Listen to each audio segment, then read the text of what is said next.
nakalimutan ng iyong lingkod. Isang buwan lang yata hindi ako naparito, nakalimutan na yata.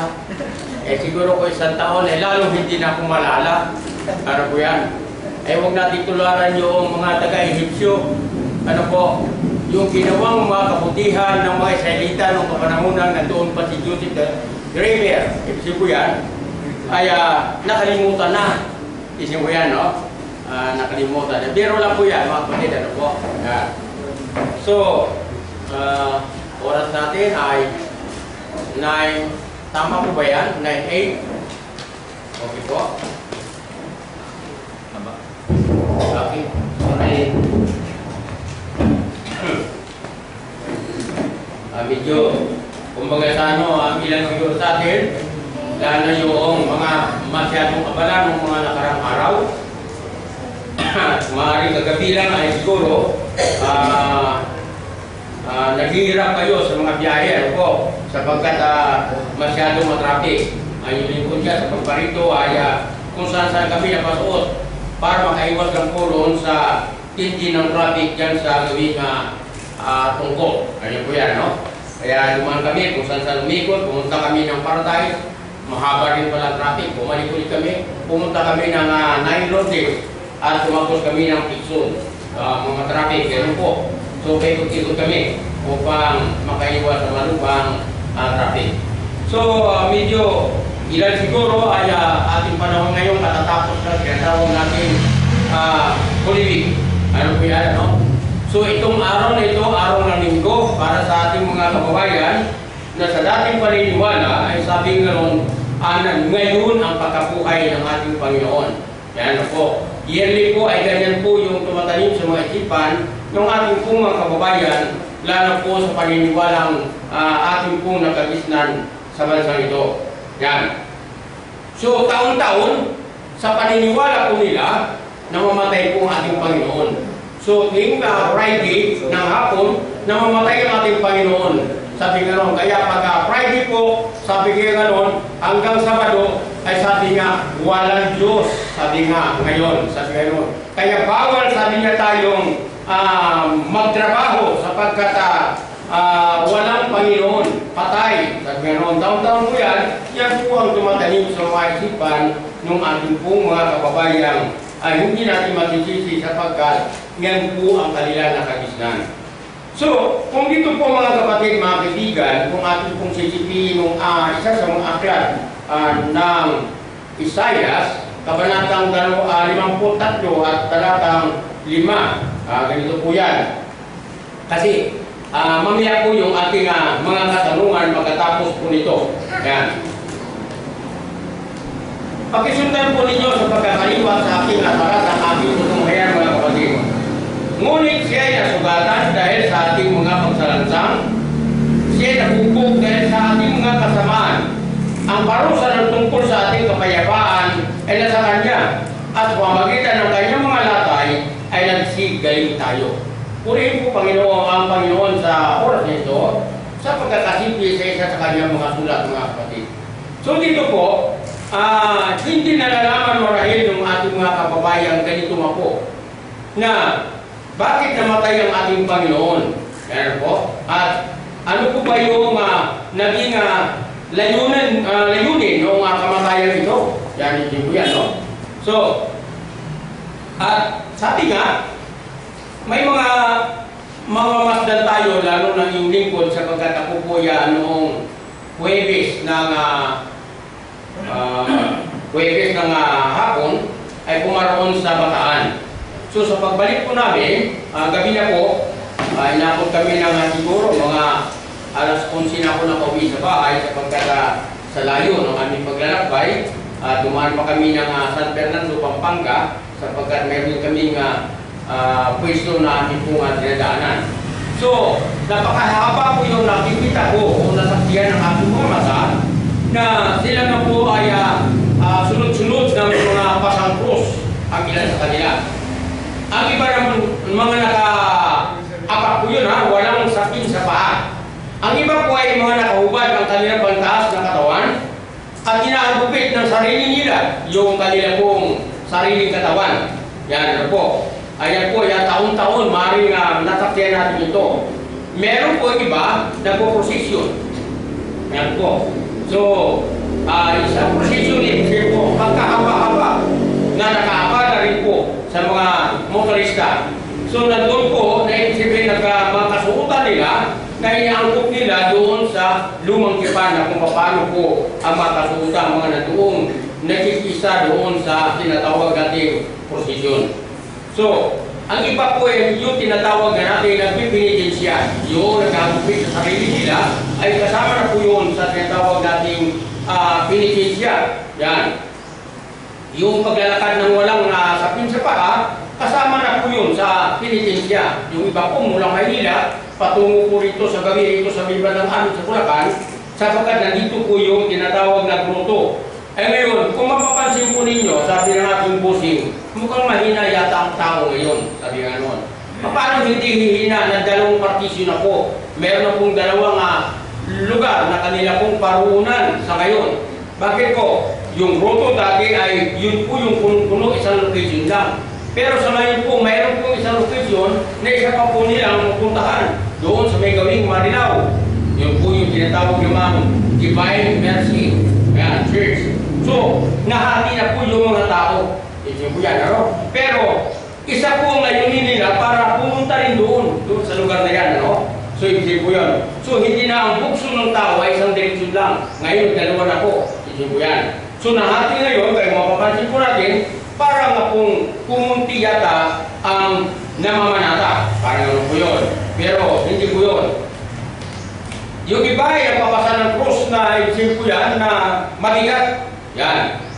At higit sa lahat, ang pinakamatindi mga kapatid na ating po nasakyan, lalo na po sa gawing Laguna at saka sa gawing Pampanga. Yan, taon-taon din po yan. Ano po ang ginagawa yung pinakamatinding pangyayari? Yung pagpapako ng bawat participant doon sa cross. Yan po. Nagpapako sila. Yan po yan. Halos taon-taon ay talaga sinasayaran po yung kanilang palad ng pakong ito. Yan po yan. Eh sabi nga, mapapansin nung aking kasama, sabi niya, akala ko ikaw malaking pako talaga. Sabi nga gano'n. Maliit lang pala ang pako. Ibig sabihin po yan, payat yung pakong mahaba. Yan. Ibig sabihin po yan. Yun ang ginagamit po nila. At bukod sa ron, may saklay po nito o may nakasakpat po nitong tali po yan para hindi po lumaylay. At yung gawing paanan ay may tungtungan din po para hindi po bumigat ang katawan, para hindi po mawarat naman yung kanyang palad. So, tinitingnan po natin maigit kung ano ang mga pangyayari. Ganyan po yan. So, ayon sa kanila, kung ating tatanungin sila, yung mga ganito pong pangyayari, ang sabi nga nila, inaalala raw nila ang kamatayan ng ating Panginoon sa ganung gawain. Sa anong pamamaraan niya po sa magitan ng posisyon. Yan. Inaalala nila ang kamatayan ng ating Panginoon taon-taon. Sa ano pa? Doon sa ginagawa nilang pagpinitensya, yung hinahagupit yung sarili, yung likuran nila, hindi lamang po hagupit yun. Tinatarakan o yung hinihiwaan po yung likod. Yan, ano po? Hinihiwaan yung likuran ng isang matalas na bagay, halimbawa yung bubog. Yan. Itinakapit po yan doon sa isang tabla na flat. Tapos papatakan po ng kandila po doon, para magkaroon po ng patibay doon sa bubog na hindi magkanya-kalat-kalat. At yan po yung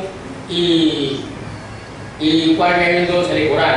Yung iba naman, yung mga blade.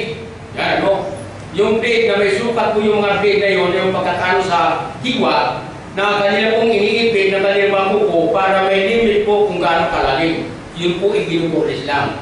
Kaya matindi po yung dugo kung yun po mapapansin.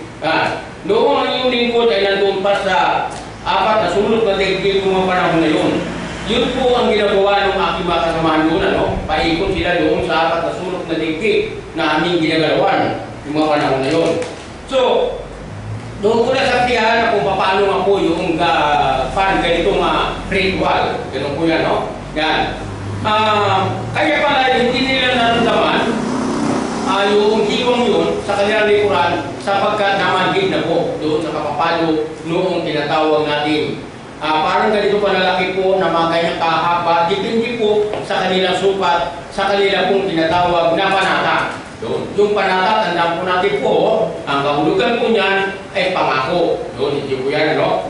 Ang iba po yan, nangako sila na 24 na pirasong stick na yun, ano, ng kawayan, na depende po sa sukat o haba. Habang humahaba po, bumibigat po yan. So, ibig sabihin po yun, at 24 na piraso po yan, naihampas po sa likuran po yun, ibig po yan, kapag pupudlakas po yan, left and right, ibig po yan, ang hukit mo. Yan. Pag doon sa 24 at may nalagas doon ay isa o dalawa, useless po yung araw na yan na kanyang ginanap. Bakit? Ulitin niya ulit yan, ikakabit ulit yun, sa sunod yung nalagas na yun. So, ibig sabihin yung kanya po nga, sinakripisyo yung araw na yan, ay parang baliwala po. Bakit po? Kasi nalagas yung isa. So, babalikan niya ulit yun. Kukumplit yun ulit. Sa sunod na asin niya, 24 ulit ang bilang yung stick niya yun. Paunti-unti po yun. Hanggang sa matapos niya yung 24 stick niya yan. Taon-taon binabawasan niya yun. Kasi yun po ang pangako niya o panata. Ganun po sila. Isip ko na, no? Yan. Sa paniniwala nilang, so magitan nito ay naalala nila yung kamatayan ng ating Panginoon taon-taon. Tunan po yan. At naibsan daw yung dinadala nilang problema o bigat ng kanilang mga dalahing kasalanan sa pamagitan ng ganitong gawain. Yan. Ewan ko po. Para sa kanila po yun. Pakiramdam lang po nila yun. Pero sa totoo po yan, wala pong nabawas. Pagkos baka lalong bumigat yung kanila pong daladalang kasalanan. So, ganyan po. So, kung ating pong mapapansin mga kapatid, ayon sa kanila, sabi nga, naalala nila yung paghihirap ng ating Panginoon at ang kamatayan nito. Yan. Kaya, sila nga po ay kinakailangan din magsakripisyo na katulad ng ginawa ng ating Panginoon. Yan. Pero sa totoo mga kapatid, may layunin po kung bakit ang ating Panginoon ay namatay. Yan ano po. Yan. Bakit namatay? Una, mga kapatid, kung bakit namatay ang ating Panginoon dito sa daigdig dito. Yan. Kung ating pong hawin yung aklat ng Roma, Kabanatang 5, talatang 8, ganito po mga kapatid, at pakisundan po ninyo sa ating pong pagtunghay sa pagkataliwat po nito. Kaya dapat ipinagtatagubilin ng Diyos ang kanyang pag-ibig sa atin na nang tanging mga makasalanan pa, si Kristo ay namatay dahil sa atin. Si mga kapatid, maliwanag po. Yan. Bakit namatay ang ating Panginoon sa Kristo nung siya nandito sa lupa? Sabi nga no? Dahil sa ating mga kasalanan. Yan, no? Dahil sa ating kasalanan. Dahil sa pag-ibig ng Diyos, sabi nga no? Sa sanglibutan, tulad ng sinasabi ng account o talata ng John 3:16, sabi nga no? Na kabisado po natin ito, memoryado. Na gayon na lamang ang pag-ibig ng Diyos sa sanglibutan. Ito po. Yan ano? Kasama tayo dito. Yan. Kaya ibinigay niya ang bugtong na anak upang ang sino mang sa kanya sumampalataya ay huwag mapahama kung di magkaroon ng buhay na walang hanggan. So, maliwanag mga kapatid, mga kaibigan, na hindi ganun lang kasimple ang isip po yan na ang ating Panginoon ay namatay. Hindi po yan. So, maliwanag na dahil sa ating mga kasalanan, ang ating Panginoon ay namatay. Siya ang umako ng ating mga kasalanan, dapat ay tayo po ang maparusahan. Ikalawa ng mga punto kung bakit po namatay ang ating Panginoon. Dahil sa kahinaan ng tao. Sa kahinaan ng tao, sa kanyang mga piniling mga lingkod na 12 alagad niya, yan ano po, ay may mga mahihina na naturalista ng isang tao, yan ito dyan. Dahil, sabi nga sa puntong yan, at sa kasakiman ni Judas, ay ipinagkanulo niya ang ating Panginoon. Yan, ano po yan. Na ating pong mababasa yan doon sa aklat ng Marcos, Kabanatang 14, at talatang 44, patuloy po yan hanggang 45. Mark chapter 14, verse 44, 45. Yan. Dahil doon sa kanya pong paghahangad, kaya yung doon sa inalok sa kanyang pila, sabi nga ron, ay ipinagkanulo ang ating Panginoon. Kita niyo na po, dahil sa kanyang kahinaan. Ano pa? Isa pa rin sa kanyang mga alagad, na isa sa pikas na alagad ng ating Panginoon, si Pedro. Dahil sa kahambugan ni Pedro, ibig po yan, namatay ang ating Panginoon. Noong before mangyari, na bago siya hulihin, ang sabi nga, sinasabi na sa kanya ng ating Panginoon, na sabi niya, iwalang sasama sa kanya kung siya ako'y huhulihin. Subalit nagbitaw ng salita si Apostol Pedro, na sabi nga, hindi kita iiwan. Sabi nga, no? Hindi kita iiwan. Buhay ko man, sabi niya, ay ibibigay ko alang-alang sa iyo, hindi kita iiwan. Pero talos ng ating Panginoon na talagang hindi ganoon ang mangyayari sapagkat itong si Pedro may kayabangan, may kahambugan. So ibig sabihin, nananalig si Pedro doon sa kanyang kahambugan na kaya matapang.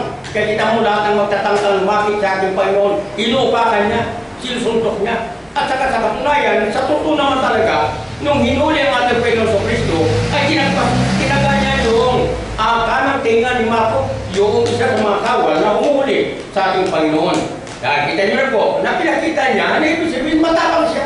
Yan, matapang. Yan. Pero hanggang doon ba yung katapangan na niya, pinakita niya. Tingnan po natin kung ano nangyari sa kanya. Yan. Atin po niyang mababasa kung inyo po mapapansin mga kapatid, mga kaibigan.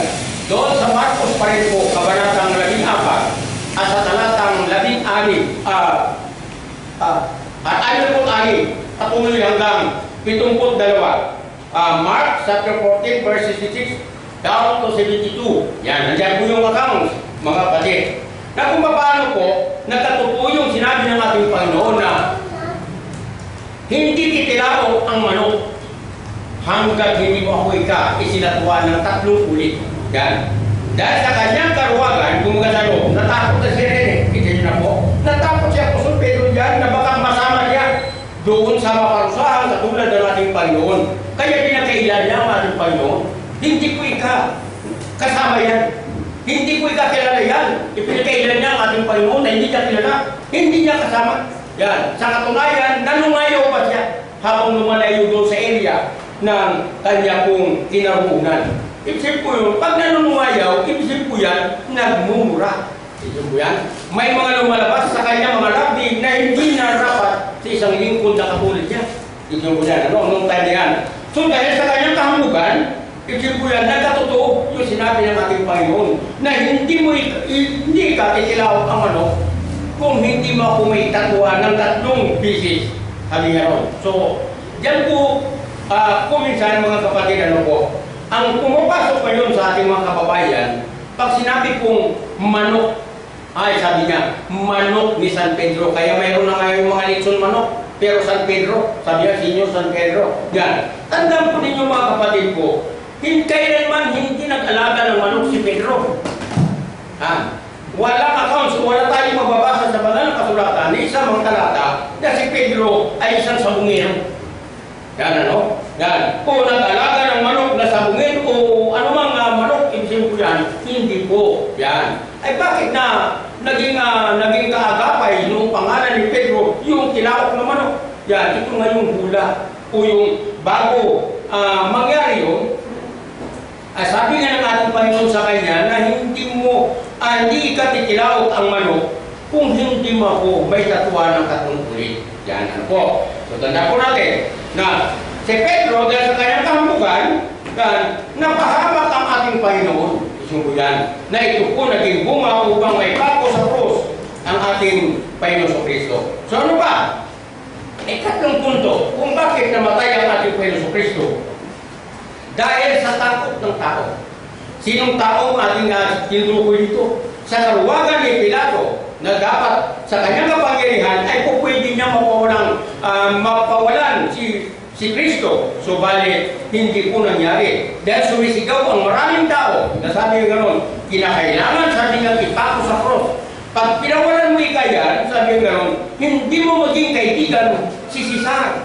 Yan, kita niya po. So parang politika, yung parang politika, parang gano'n po yan, no? Yan. Pagka, ibig sabihin po yan, baka mawala siya sa kanyang trono kung sakasakaling gawin niya. At sa totoo naman talaga, ang sabi nga ng ating Panginoon sa Kristo kay Pilato, sabi nga ay Hindi mo ikaw magagawa yan. Maliban sabi niya, dahil ibinigay sa iyo ang kapangyarihan yan ng ating Panginoon. So, sabi yung gano'n. Kaya nangyari, mababasa po natin ang accounts ko yan doon sa aklat ng Juan, kabanatang 11 talatang 8. Patuloy po yan hanggang 16. Aklat po ng John. John, chapter 19, verse 8 to 16. Yan. Yan po ang dahilan kung bakit namatay ang ating Panginoon Kristo. Yan ano po, na nadala doon sa bundok ng Golgotha. Yan. Sa kagagawan dahil sa takot at karuwagan ni Pilato. Bagamat siya may kapangyarihan, ay hindi po niya nagamit yung kanyang kapangyarihan dahil sa kanyang karuwagan. Yan. Ibig yan, naging duwag siya. Ibig yan. Ano pa? Ikapat na punto kung bakit po namatay ang ating Panginoon Kristo na pako sa cross. Yan, dahil po ang ating Panginoon ay isang maamo. Ibig po yan, masunurin, mabait, ibig po yan. At siya nga po, kumbaga sa ano'y, walang reklamo. Yan ang po yan. Walang amal, sumusunod lang sa kagustuhan ng kanyang ama, ng ating Panginoong Diyos. Sabi gano'n. So, lahat ng pahirap, lahat ng mga kasalanan na hindi naman sa kanya, ay tinanggap niya ito. Sakripisyo. Ibig sabihin po yan, ganyan po ang ibig sabihin po yan kung bakit namatay ang ating Panginoong Kristo dahil sa ating po mga kasalanan. So, yan po ang mga dahilan. Ano pa? Ikalima, yan sabi niya, kung bakit namatay ang ating Panginoong Kristo. Yan. Dito, sabi nga, ay dahil wala nang ibang paraan o lunas, mga kapatid, mga kaibigan, para matubos tayo sa kasalanan. Maliban sa ating Panginoon, wala na pong paraan. Bakit? Yan po ang sinasabi ng aklat ng Roma, chapter 3, verse 10. Sabi niya, nasa bakit? Sapagkat wala na sabi nga matuwid, wala kahit isa. Yan. Maliban sa ating Panginoon Kristo, walang nilalang dito sa diktit nito, maliban sa ating Panginoon Kristo, na dapat na pong sumakit. Ito po yan. Kung magsakripisyo, o yung tinatawag natin tutubos. Ito po yan. Maliban sa ating Panginoon, na walang kasalanan, sapagkat ang lahat na raw, ay walang matuwid kahit isa. So, kinakailangan, sabi nga, so dapat lang talaga ng ating Panginoon. So sa puntong ito, ibig po yan, namatay ang ating Panginoon Kristo dahil sa pagtubos sa ating kasalanan. Ano pa, sabi nga ron, doon sa Mateo 20:28, sabi niya, ibinigay niya kanyang sarili. Yan po, ibinigay niya kanyang sarili upang ang bawat isa, sabi niya, o sa ating mga kasalanan, ito po'y pangtubos. Yan po. Yan. At ano pa rin po? Doon sa aklat ng Hebrews, chapter 2, verse 9, yan. Dito po, ay nilasap ang kamatayan dahil alang-alang sa bawat isa sa atin, mga kapatid. Sa ating mga kasalanan ng bawat isa sa atin, ang kamatayan na dapat ay para sa atin, inako na po niya. Yan. Siya po ang nagsakripisyo. Kaya nagkaganon pong siya po ang namatay. So, tandaan po natin mga kapatid, sa 1 Timothy chapter 1 verse 15, sabi nga, pagparito ng ating Panginoong Kristo, hindi para siya ay magligtas, sabi nga, no? Yan. At para doon sa mga banal. Yan po. Ililigtas niya kanyang mga lingkod o mga banal. Yan. Tandaan po natin na naparito siya upang, sabi nga, tubusin yung sanglibutang ito. Yan ano po, ang mga makasalanan. Ang mga makasalanan po, ang kanya pong dapat na pagparito ang kanya pong layunin upang iligtas. Sa Hebrews chapter 9 verse 22, iligtas niya ito sa pamagitan ng kanyang dugo. Tanging dugo lang ng ating Panginoon ang siya pong makapaglilinis ng lahat po ng mga kasalanan. So, mga kapatid, mga kaibigan, inuulit ko po, medyo napapansin kayo, medyo paspasan tayo. Kaya po, naghabol tayo ng oras. Kasi gagawin sa picture na may talent din, 30 minutes lang po, isip ko yan, no? Humahabol tayo sa ating pong oras upang huwag makasira tayo ng ating pong ibang mga gawain sa paglilingkod natin sa Panginoon. Tandaan po natin, inuulit ko po sa bago tayo magtatapos, mga kapatid. Kaya, hindi po yung pamamaraan ng ating mga kababayan, mga kamag-anak, mahal sa buhay, na sabi nga inaalala nila ang kamatayan ng ating Panginoon, ang paghihirap ng ating Panginoon, taon-taon ay kanila pong ginagawa. Yan, dahil sa pamagitan ng ginagawa nilang pagprosesyon. Hindi po sa pamagitan ng tinatawag natin Pilipensya ay naalala nila ang ating Panginoon. Yan. Bagamat sabi nila ay sa pamagitan noon naalala nila. Pero sa tunay na kahulugan, hindi po nila inaalala ang kamatayan ng ating Panginoon. Yan. Sapagkat may utos po ang ating Panginoon kung ano po ang dapat nating gawin. Sa ano pong paraan natin dapat siya inaalala. Yan po yan, no? Hindi sa pamagitan ng kumbaga sa ano, hindi natin dapat gawin ay yun ang ating mga ginagawa. Yan. Baliktad po. Yung inuutos ng Panginoon, hindi nila ginagawa. Kung alin yung hindi inuutos, siya naman ating mga ginagawa. So, baliktad, parang ganun po yan, no? So, tandaan po natin mga kapatid, ano? Ang utos ng ating Panginoon sa kanyang mga lingkod ay una, sabi nga, alalahanin daw siya. Sa ano pong pamamaraan natin kung dapat siya inaalala. Yan. Sabi nga, hindi na kailangan maalala rin natin kung ating pong mahawi yung aklat ng 1 Corinthians chapter 11 verse 23 down to 26. Nandiyan po yung accounts kung paano po natin dapat inaalala yung kamatayan ng ating Panginoon. Sabi nga, sa ano pong pamamaraan? Una, sabi nga sa pagputol-putol ng tinapay. Sa pagputol-putol ng tinapay. Yan, sabi nga, ano pa? Yung pag-inom ng katas ng ubat. Yan, yung tawag po natin na Lord's Supper, sabi nga, no? O ang banal na hapunan, ay sabi mo, sa pamamagitan po yan, sabi nga ay inaalala natin yung kamatayan ng ating Panginoon. Hindi sa pagpapako sa krus doon para maalala natin ang Panginoon. Ang kanyang kamatayan, ang kanyang paghihirap, tayo mismo ay nagpapapako doon sa krus. Hindi po yun pag-aalala at hindi inutos ng ating Panginoon po yan na gumawa tayo ng katulad ng ginawa niya. Yan. Tanda po natin, ang lahat ng mga ginampanan ng ating Panginoon sa daigdig nito, natapos niya. Wala pong nabigid yan. Wala pong ibig sabihin po yun na, kayo na magtatapos ng aking nasimulan. At ako'y hindi ko natapos, kaya kayo na po ang magtatapos. Wala po, kundi lahat yan na ginampanan niya sa daigdig nito bago siya lumisan, sabi nga noon, tinapos niya. So, maliwanag po mga kapatid. So, ano po yung kailan ba na dapat nating inaalala? Yan. Sa pagputol-putol ng tinapay, sa pag-inom ng katas ng ubat, kailan niya po dapat nating inaalala? Minsan sa isang taon, 4 na beses sa isang taon, o quarterly. Isip po yan. Ganun po ba? Hindi po. Ang tala ng banal na kasulatan, kung ating pong mababasa mga kapatid, ay sabi nga tuwing. Pag sinabi pong tuwing linggo o ng araw ng sanglinggo ay tayo rumaraw po ay magkakapisan. Sabi nga, no?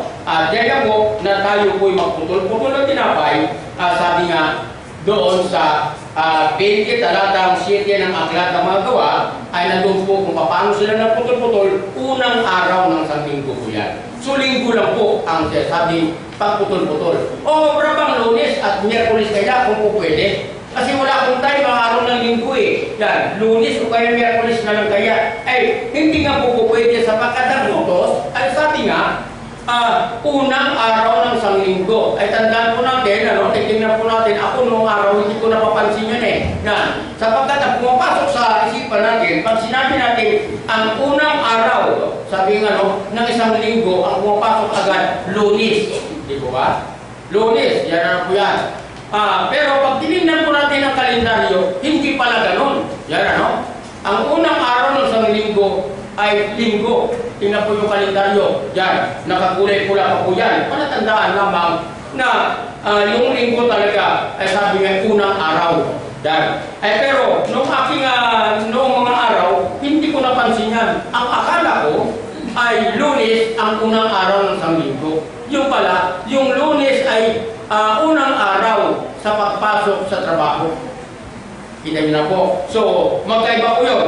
So, unang araw ng sanglinggo na sabi nga ang utos sa akin. Hindi niya inutos na Miyerkules.